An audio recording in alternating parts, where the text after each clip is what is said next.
¿Qué tal? ¿Cómo les va? Bueno, este es el segundo audio dedicado a reflexionar acerca del pecado original, simplemente algunas notas de este tema que es amplísimo y que, sin embargo, es importante para desarrollar la cristología, que es el tema principal de este último o últimos 2 meses que estoy tratando con ustedes aquí en el canal, ¿verdad? Porque claro, hay que ver la relación entre el primer Adán y el segundo Adán, ¿no? Hay que ver la relación entre el pecado y la salvación. De hecho, la salvación siempre es salvación de algo y para algo también, ¿no? De modo que Tomás dice que Cristo vino a salvarnos del pecado original, ¿no? Pero claro, uno no entiende mucho de qué se trata esto del pecado original. Tenemos una idea muchas veces infantil o demasiado primitiva, lo cual no nos conviene tener porque da pie a cualquier tipo de ironía y de burla acerca de la doctrina cristiana, como si se tratase de algo absurdo, ¿no? Si, por ejemplo, en Ilustración encontramos hombres como Voltaire, ¿no?, que se ríen de todo esto, o como Rousseau, que directamente lo niega, ¿no? De hecho, la filosofía moderna, cuando trata acerca del pecado original, lo trata, pero en un sentido absolutamente distinto, ¿no? Así, ya le digo, Rousseau, Kant, Hegel, etc. ¿Cómo consideran ellos? ¿Cuál es la raíz del mal moral? Esa es la pregunta, ¿no? ¿Por qué el hombre se comporta como se comporta? ¿Por qué somos malos? ¿Por qué somos malos? La respuesta a esta pregunta puede ser diversa, ¿no? Es decir, recientemente leí un artículo de un biólogo, o sea, ateo, que dice que el problema del mal en el hombre es porque no tiene desarrollado el lóbulo prefrontal, ¿no? Es un tema exclusivamente biológico. Ha desarrollado el cerebro humano, se ha desarrollado en determinadas esferas, ¿no? Pero no ha desarrollado el lóbulo prefrontal, que es el lugar donde se establece la relación, en fin, la ética, la moral, etcétera, ¿no? Bueno, entonces el pecado original sería, en fin, la falta de desarrollo del lóbulo prefrontal. Bien, como ven, es un tema que directa o indirectamente nos ocupa continuamente, ¿no? Es decir, por ejemplo, recientemente escuché un tema de rock, ¿no? De rock metálico de una banda conocida por aquellos que les gusta este tipo de música, que se llama Megadeth. Megadeth, ¿no?, que estuvo en la Argentina, tiene una canción titulada Symphony of Destruction, ¿no?, la sinfonía de la destrucción. Y en esta canción, ¿no?, que como rock metálico o pesado, no sé bien, no soy especialista en estos temas, es una música llena de ira, ¿no?, un poco agresiva, ruidosa, ¿no?, desgarrada. Sin embargo, cuando uno lee la letra, digo, esta gente es muy inteligente. Es decir, es casi mejor que cualquier sermón de cualquier cura, porque con toda claridad, así en forma brutal, dice: leo, y les recomiendo escuchar esta canción, ¿no?, Symphony of Destruction: toma un hombre mortal y ponlo al control, obsérvalo convertirse en un dios, y observa las cabezas de la gente rodar. Y el estribillo dice: al igual que el flautista de Hamelin, recuerdan ustedes, ¿no?, guió a las ratas por las calles, nosotros bailamos como marionetas, balanceándonos al son de la sinfonía de la destrucción. Es decir, esta es una descripción, a mi modo de ver, desencarnada, pero real, de la situación actual, ¿no? Tomamos un hombre mortal, que podemos llamarlo, por ejemplo, Putin, lo ponemos al control, ¿no?, y observamos cómo se convierte en un dios que tiene en sí la capacidad técnica, política, el derecho otorgado por la sociedad, por la humanidad, de destruir toda la humanidad, ¿no? Mediante una guerra nuclear, etc.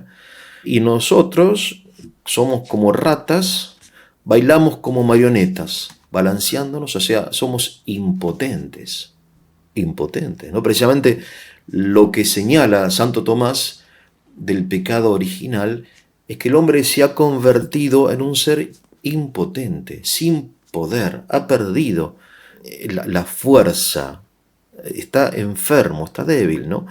En fin, esto es que vivimos hoy, en 2024, es consecuencia, en definitiva, y expresión del pecado original, ¿no? Bien, entonces es un tema de enorme importancia.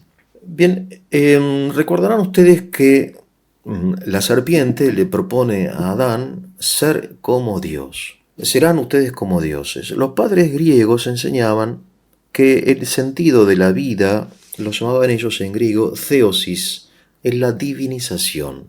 De modo que, en un sentido exterior, aparente, la propuesta de la serpiente y la propuesta del Evangelio, del cristianismo, suenan bastante similares. La serpiente le dice a Adán, ustedes serán como dioses, ¿no? Y Cristo nos llama a ser y a llamarnos hijos de Dios. O sea, en otras palabras, divinizarnos, la divinización, ¿no? Ahora bien, pensemos por qué la serpiente, en lugar de proponerle a Adán cosas más, entre comillas, normales, ¿no? O sea, bienestar, no sé, poder, placer, cosas que nosotros queremos, ¿no? Porque si uno nos pregunta a nosotros, ¿qué es lo que nosotros queremos? Queremos ser felices, pero no queremos ser como dioses. O sea, queremos gozar de cierto bienestar, vivir rodeados de nuestros afectos, gozar de cierta salud corporal, ¿no? De acuerdo a nuestra edad, por supuesto, y ciertos bienes, no sé, emocionales también, como la serenidad, la alegría, ¿no? O sea, queremos muchas cosas, pero no queremos ser como dioses, sino queremos ser hombres, ¿no? No se entiende bien por qué esta es la tentación, ¿no?, que elige la serpiente para proponerle a Adán. Qué tan tentador, qué tan atractivo resulta, qué tan seductor resulta esto, ¿no?, de ser como Dios, que nos suena a nosotros algo bastante incomprensible, ¿no?, abstracto, indeseable. Bien, sin embargo, los padres griegos enseñan que el sentido de la vida, ¿no?, lo que se llama el sentido de la vida, es precisamente la theosis, el ser como Dios. Hay una especie de paralelismo y a su vez de oposición entre ambas cosas. El sentido de esto es el siguiente: el pecado no consiste en querer ser como Dios, porque está en el ADN del hombre ser como Dios, porque el hombre ha sido creado a imagen y semejanza de Dios. Y la imagen busca el arquetipo, ¿no? Es decir, la semejanza busca el modelo. Por eso siempre el hombre, consciente o inconscientemente, intenta o busca una forma de divinización. De hecho, en la Edad Moderna se señala muchas veces como la edad de la divinización del hombre, ¿no? De modo que la serpiente como que toca una cuerda en el corazón de Adán, que está ahí, que la serpiente conoce y que Adán también conoce, que es esto de ser como Dios, dueños, conocedores del bien y del mal, ¿no? Bien, claro, porque Dios es aquel que en definitiva dice qué es lo bueno y qué es lo malo, es la autoridad absoluta en el campo de la moral, ¿no? ¿Verdad? Sí, y bien. Ahora, entonces, el tema no es el ser como Dios, sino la forma en que la serpiente se lo propone. Reemplazar a Dios, o sea, independientemente de Dios. O sea, no entrar a formar parte de la familia de Dios, entrar en comunión con Dios, como un hijo entra en comunión con su padre, sino arrebatarle a Dios la divinidad, pero sin reconocer a la divinidad como atributo de Dios, ¿no? Es aquello de Prometeo. Ustedes recuerdan el mito de Prometeo, que le roba a Zeus el fuego para compartirlo con los hombres, ¿no? Porque Prometeo cree erróneamente que Zeus es un dios celoso que no quiere compartir el fuego, cuando en realidad el fuego ha sido creado para el hombre y la intención de Dios es comunicarlo, pero en forma ordenada. O sea, Dios no quiere privar al hombre de los bienes que Él mismo ha creado para el hombre, sino de que el hombre los use según una determinada regla o medida, ¿no? Lo que el hombre no quiere es, a causa de tal ibris, ¿no?, respetar la regla y la medida.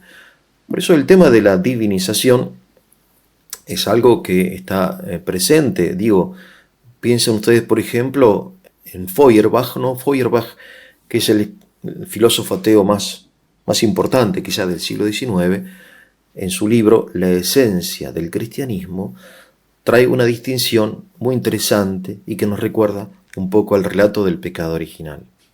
Él dice que hay que distinguir entre el atributo divino y el sujeto divino. Y él dice que él no es ateo porque reconoce la existencia de los atributos divinos. Saber el poder, la sabiduría, la libertad, en fin, etcétera, ¿no? Pero no reconoce que esos atributos se realicen en un sujeto distinto del hombre. Es decir, que Dios como sujeto es una ilusión, pero que los atributos son reales y que se realizan en el hombre. Y por ahí va entonces todo el discurso de Feuerbach, que obviamente sí, es bastante raro, ¿no? Es decir, porque no es la esencia del cristianismo. O sea, el problema no está en el discurso, sino en el título de la obra, porque la esencia del cristianismo en realidad es la esencia de la filosofía de Feuerbach, ¿no? El cristianismo no tiene nada que ver con eso. Pero bueno, el marketing, ¿no? El tema del marketing. Uno de los libros más leídos en los últimos años, ¿no?, es este libro de este pensador israelí, ¿no?, Yuval Harari. Es un pensador bastante mediocre, pero el marketing es genial. El marketing, ¿cómo se llama el libro de él? Homo Deus, Homo, hombre, Dios, ¿no? Es decir, cómo el hombre se convierte en Dios mediante esto y aquello. Bien. La verdad es que el hombre, quizá no lo sepa, desea convertirse en Dios o al menos tener los atributos divinos, pero reconociendo a Dios como Padre o no reconociéndolo, rechazándolo. Entonces Santo Tomás va a insistir en esto, ¿no? Va a insistir que el mal no es una esencia determinada, sino que es la privación del bien conveniente. En este caso, la recta comprensión de lo divino y de la divinización.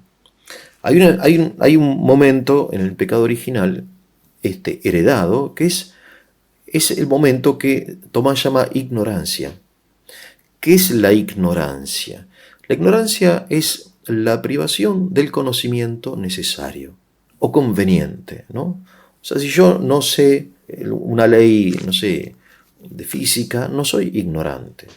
Pero si yo no sé cómo comportarme con mis seres queridos o cómo respetar al vecino, soy ignorante. Porque la ignorancia no es privación de cualquier conocimiento, sino del conocimiento conveniente para llevar una vida recta, una buena vida, ¿no? Ahora bien, Tomás insiste en que esta ignorancia no es culpable. O sea, yo no soy culpable, no soy responsable, sino que nacemos privados de este conocimiento que por otro lado tiene remedio. ¿Cuál es el remedio a esta ignorancia de las cosas necesarias? Es la fe. O sea, la ignorancia, ustedes se dan cuenta, no es algo positivo. No, es como la ceguera. La ceguera no es esto o aquello, sino es la ausencia de visión. Así, la ausencia del conocimiento conveniente y por lo tanto la posibilidad del error.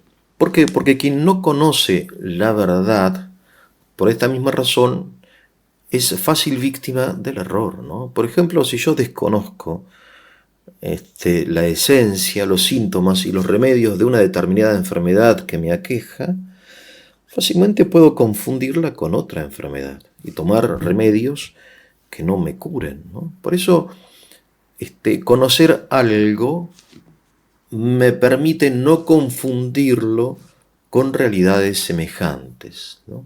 Por eso muchas veces debemos preguntarnos si esto que yo tengo aquí, esto que yo siento, es esto que llaman, por ejemplo, amor, ¿no? Hablando de canciones, recordarán ustedes de la canción de Bob Marley, ¿no? ¿Esto que yo siento será amor? Es una buena pregunta, ¿no? Porque claro, yo siento algo, pero no sé si esto que yo siento es lo que la gente llama amor. ¿Y qué es el amor? Bueno, para eso tengo que saber qué es el amor, tengo que de algún modo evitar, digo, ¿no? la ignorancia. Entonces, el pecado original, digo, es lo que, por otro lado, la teología llama el estado de naturaleza caída. Y el estado de naturaleza caída, nos referimos a la naturaleza del hombre, que es distinta de la naturaleza animal. Por eso lo que es natural en un animal no es natural en el hombre, porque el hombre es un ser moral. Por eso no podemos justificarnos al decir que también los animales lo hacen. ¿Por qué? Y porque nosotros no somos animales. Eso en primer lugar, ¿no? Pero en segundo lugar, lo más curioso es que los hombres no actuamos como animales, sino que somos muchísimo peor que los animales. Los animales no matan por placer, no acumulan sin necesidad toneladas de comida, así como nosotros acumulamos oro o dinero o lo que sea. Los animales no se drogan, no son destructivos, están satisfechos con los necesarios. O sea, en los animales podemos nosotros señalar determinadas cosas que quizá injustamente señalamos como crueles, pero no son crueles, sino que son en todo caso animales. Pero en ellos no hay este desorden de la venganza, por ejemplo, ¿no? que encontramos en el hombre. De modo que el hombre no solamente no se conduce según su propia naturaleza racional, sino que ni siquiera alcanza la bondad que observamos en la selva, en el bosque o en los océanos. Pensamos, por ejemplo, por qué Caín mató a Abel. Ustedes recuerdan este primer homicidio, ¿no? Un relato que un teólogo católico llama transhistórico. Él dice que los primeros capítulos del Génesis no son históricos, sino que son transhistóricos. ¿Y esto qué significa? ¿No? Son palabras raras que inventa la gente. Bueno, ¿qué significa? Que son históricos y a su vez son arquetípicos. O sea que cada persona se identifica con Adán, con Eva, con Caín, con Abel, con Abraham, con Noé, ¿no? Es decir, son relatos que son escritos para cada persona con un sentido moral. Es decir, la Biblia tiene un sentido moral. Nos está diciendo que no tenemos que ser envidiosos, porque la envidia nos lleva a matar al prójimo como llevó a Caín a matar a Abel, ¿no? Bien. De modo que en este sentido, fíjense ustedes, si vamos como cerrando un poco el círculo, ¿no? Decimos que el pecado original es cierta debilidad, bien. También es cierta ignorancia, bien. Acerca de esto hablamos en el audio anterior. Pero también es cierta necedad, ¿no? Es decir, necedad, ¿qué significa? La necedad es una mezcla de ignorancia y mala voluntad. Por eso el necio no es solamente el ignorante, sino aquel que cree saber y que quizá creyendo estar al servicio de la justicia divina o del reino de Dios, desata, por ejemplo, una guerra nuclear, ¿no? Entonces nos queda por ver el tema del carácter hereditario del pecado original. Por otro lado, quiero decir que la doctrina del pecado original no es monolítica, que los santos padres y los teólogos, y en particular Santo Tomás, lo explican de diversas formas, que no son necesariamente opuestas ni contradictorias, ¿no? Yo le comenté a ustedes el pensamiento de Macario, ¿no? Para Macario, y junto con Macario otros padres y teólogos de la Iglesia Oriental, el pecado original fundamentalmente es la situación en la cual el diablo como principio destructivo, ¿no? Como la serpiente, se apodera del corazón humano. Por eso la importancia del exorcismo, de los exorcismos, para la liberación de la tiranía del demonio. Es un tema que obviamente no es muy popular porque vivimos en una época racionalista, que no nos gusta hablar de demonio, aunque después tenemos un montón de películas acerca de esto, ¿no? Que no podemos tampoco renunciar a esta imagen, ¿no? Y sin embargo es imposible entender el Evangelio sin la presencia misteriosa de este personaje que el Génesis llama serpiente y que también tiene lugar claro en el Evangelio, por ejemplo, o quizá principalmente en el relato de las tentaciones en el desierto, ¿verdad? Cómo el nuevo Adán vence al que venció al viejo Adán entonces, ¿no? Como distinguiendo dos épocas históricas, dos eras históricas de la humanidad, ¿no? La era del viejo Adán y la era del nuevo Adán, que para nosotros es una división absolutamente natural y correcta, verdadera, de la historia, ¿no? Porque claro, hay otras visiones de la historia que son también interesantes, ¿no? Recientemente, y con esto termino, discúlpenme que me vaya por las ramas, pero creo que voy y vuelvo, ¿no? Es decir, esto está relacionado, aunque no parezca. Por ejemplo, Karl Jaspers, ¿no? Karl Jaspers tiene un estudio sobre la historia, ¿no? Un análisis de la historia. Él divide la historia en épocas, ¿no? Él llama la época prometeica, precisamente la época en que el hombre se apodera de los instrumentos de dominio de la naturaleza. Bien.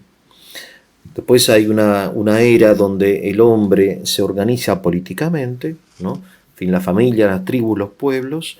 Y después hay una era axial. La era axial, ¿no? Ustedes saben lo que es axial porque por la axila, ¿no? La axila, ¿qué es? Bueno, la bisagra, ¿no? El lugar, el punto de inflexión, el punto de encuentro, ¿no? De cambio también, un momento de cambio, ¿no?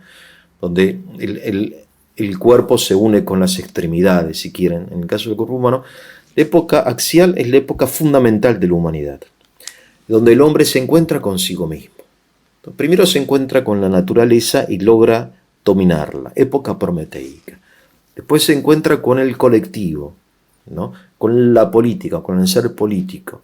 Pero finalmente, en la era más importante, se encuentra consigo mismo. Y esta es la era que simultáneamente en lugares del mundo, ¿no?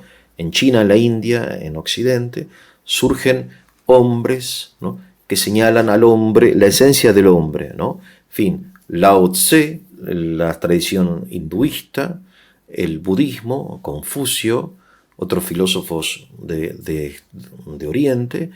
En Occidente, en fin, tenemos la sabiduría griega, a partir de Homero, etc. En fin, hasta el siglo II antes de Cristo. Él cree que la época axial, esta época más importante, que es la época, digamos, que es el cimiento de nuestra civilización, se extiende del año 800 antes de Cristo hasta el 200. Y hoy vivimos una época técnica, lo llama él, ¿no? En fin, es otro paradigma donde el hombre empieza a considerar las cosas desde el punto de vista de la tecnología, ¿no? De hecho, nosotros hablamos de tecnología, de esto, de aquello, de lo de más allá, todo está reducido como la tecnología, ¿no? Hasta el amor es una forma de tecnología, ¿no? Ustedes van a encontrar en internet cantidad de idioteces acerca de la tecnología, de la seducción, por ejemplo, etcétera, ¿no? En fin, la tecnología para llevarse bien con tu esposa, en fin, o con tu jefe. En fin, entonces lo interesante, y que yo me quedé pensando, es por qué Jesucristo no pertenece a esta época axial, ¿no? Jesucristo es posterior. Para Karl Jasper, Jesucristo es consecuencia, fruto, producto de esta época que en el caso de Israel está señalada por los profetas del Antiguo Testamento, ¿no? Jesucristo no es más que una continuación de este espíritu profético del Antiguo Testamento. Interesante, ¿no? Porque es profundo, es verdadero y sin embargo para nosotros lo verdadero, la época, la era axial, ¿no? La plenitud de los tiempos que llama Pablo, no es esta época axial, sino es la venida del Señor al mundo y la expulsión del principio demoníaco en él y en aquellos que se adhieran a él, obviamente, ¿no? Es decir, no es algo mecánico, automático, no es una evolución tipo de la biología, sino que es algo que el hombre libremente acepta o rechaza. De modo que las dos épocas principales es la de aquel Adán y la de este Adán. Y en relación, digo, a este principio negativo, cómo el Señor en el desierto vence a aquel que venció al padre de todos los hombres, es decir, a Adán. De modo que cada uno de nosotros como que pertenece simultáneamente al viejo Adán y al nuevo Adán. Pues seguiremos, espero que haya sido de su utilidad. Si así fue, le voy a pedir que le pongan el like, se suscriban, compartan para la difusión del canal. Que tengan un muy buen día.